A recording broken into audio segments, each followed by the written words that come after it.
حضور عبد القادر جیلانی رحمۃ اللہ تعالی علیہ آپ فرماتے ہیں اے اللہ کے بندے، میری وصیت ایک یہ ہے کہ شریعت کے ظاہر کو لازم اختیار کیا کر، یعنی شریعت کے ظاہری عموم ہے، احکام ہے جو ظاہری احکام، نماز پڑھنا، روزہ رکھنا۔ کچھ لوگ ہوتے ہیں نا کہ ہم تو ملنگ ہیں، ہم تو مست و الست ہیں، ہم تو بابے ہیں، ہم پر تو نماز معاف ہے۔ یاد رکھے گا، جب رب تعالیٰ نے انبیاء پر اپنی شریعت کو معاف نہیں رکھا تو یہ بابے کہاں آگے جن پہ شریعت معاف ہے؟ جو شریعت سے منہ موڑنے والا ہے، چاہے ہواؤں میں اڑتا ہوا ہے، پانیوں میں تیرتا ہوا ہے، وہ کبھی ولی نہیں ہو سکتا، وہ جادوگر ضرور ہو سکتا ہے۔ اللہ کا ولی، اللہ رب العزت کا پسندیدہ بندہ وہ ہوتا ہے جو شریعت پر اور سنت مصطفیٰ صلی اللہ تعالی علیہ وآلہ وسلم پر پختگی کے ساتھ عامل ہوتا ہے، عمل کرنے والا ہوتا ہے۔ تو آپ فرماتے ہیں ظاہری شریعت کو لازم اختیار کیا کر، اور پھر فرماتے اپنے سینے کو پاک رکھا کر، اس کے اندر کسی قسم کا بغض نہ ہو، کسی قسم کا اناد نہ ہو، کسی قسم کا حسد نہ ہو، کسی قسم کی مرض اندر نہ ہو، اپنے دل کو پاک رکھا کر۔ اور فرماتے ہیں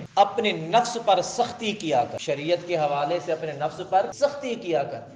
اگر جی کہتا ہے کہ آج سو جاؤ نماز نہ پڑھوں، تو آج 2-4 نفل زیادہ پڑھ لے، تاکہ اس کو پتہ چلے اس نے روکا کیوں، یہ اس پر سختی ہے۔ مثال کے طور پر جیسے شب برات آنے والی ہے، تھکا ہوا ہو، بہانے بنانے لگے، تو اس پر سختی کر، آج تو نے لازم جاگنا۔ یہ اللہ والے اپنے نفسوں پر بڑی سختی کرتے۔ اللہ والوں نے، مشائخ نے، علماء نے اپنی کتابوں میں محاسبہ نفس کے باب مقرر کیے، اس کو کہتے ہیں محاسبہ نفس، اپنے نفس کا حساب لے۔ اس کے بعد فرماتے ہیں چہرے کو کھلا ہوا رکھا کر، جب لوگوں سے ملے تو خندہ پیشانی سے ملے نا۔ یہ خندہ پیشانی سے ملنا، تاجدار کائنات نے فرمایا رب تعالیٰ کی بارگاہ میں صدقہ لکھا جاتا ہے۔ آپ کسی مسلمان بھائی سے ملے نا، ہنستے مسکراتے ہوئے سلام کیا، السلام علیکم بھائی جان کیسے ہیں آپ نے ہنستے مسکراتے ہوئے کسی کو سلام کیا تو اللہ تعالیٰ فرماتا ہے میری بارگاہ میں تیرا صدقہ لکھا جائے گا۔ یہ کتنا بڑا اجر ہے یار، کتنا بڑا اجر ہے۔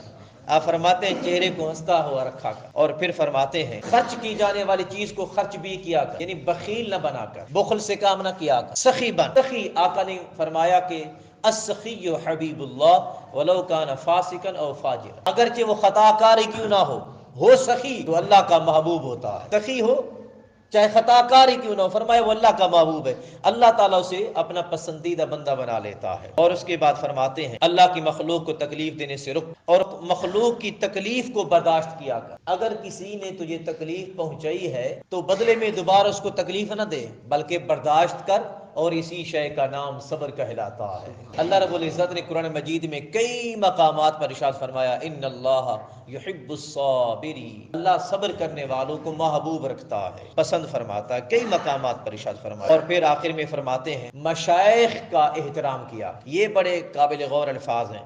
فرماتے ہیں حفظ حرمات المشائخ، مشائخ علماء کا ادب احترام لازم رکھ۔ یہ علماء کا ادب احترام بار بار کیوں پڑھایا جاتا؟ اپنے علماء کا احترام کرو، اپنے مشائخ کا احترام کرو، اپنے اہل علم کا احترام کرو، اپنے پڑھانے والوں کا احترام کرو۔ یہ بار بار ہمیں کیوں سمجھایا جاتا ہے؟ اس کی وجہ یہ علماء پھلدار درخت ہوتے ہیں، پھلدار درخت ہوتے ہیں۔ یقیناً جب بھی ہمیں بھوک لگتی ہے ہم انہی کے پاس جاتے ہیں۔ بعض چیزیں بدن کی غذا، اناج، روٹی، کھانا پینا، یہ بدن کی غذا ہے۔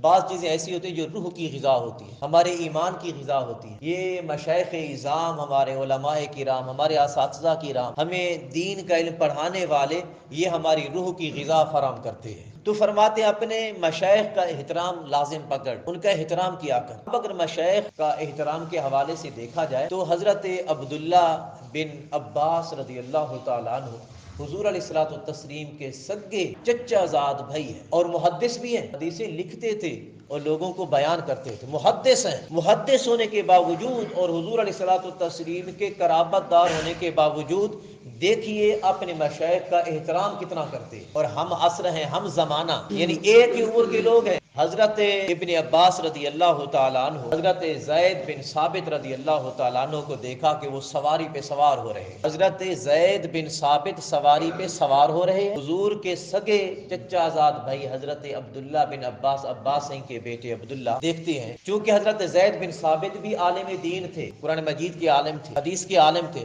تو حضرت عبداللہ بن عباس نے جا کر ان کے سواری کی لگام کو تھام لیا۔ جب سواری کے لگام کو تھام لیا، احترام کر رہے ہیں نا، تو حضرت زید بن ثابت کہنے لگے اے اللہ کے رسول کے بھائی آپ ایسا کیوں کر رہے ہیں؟ تو حضرت عبداللہ بن عباس کہنے لگے ہمیں اپنے علماء کا احترام کرنے کے لیے یہی حکم دیا گیا، اسی طرح احترام کریں، ہمیں یہ حکم دیا گیا ہے۔ تو حضرت زید بن ثابت بھی پیچھے نہیں رہے، انہوں نے فرمایا اپنا ہاتھ آگے کیجئے۔ انہوں نے جب ہاتھ بڑھایا حضرت عبداللہ نے، تو حضرت زید بن ثابت نے ہاتھ کو چوم لیا، بوسہ دے دیا۔ تو حضرت زید بن ثابت کہنے لگے اگر آپ لوگوں کو حکم دیا گیا کہ علماء کا اسی طرح احترام کرو، تو ہمیں حکم دیا گیا کہ اہل بیت سے اس طرح محبت کریں، ہاتھ چوم۔ اور پھر حضرت عبداللہ بن مبارک محدث ہیں، تابعی ہیں، صحابہ سے حدیث روایت کرتے تھے۔ حضرت عبداللہ بن مبارک وہ فرماتے ہیں جن کو رب تعالیٰ نے مشائخ علماء کرام کا احترام کرنے کی توفیق عطا نہیں کرتا تو رب تعالیٰ اس کو آخرت کی نعمتوں سے محروم کر دیتا ہے۔ اب اگر اس کے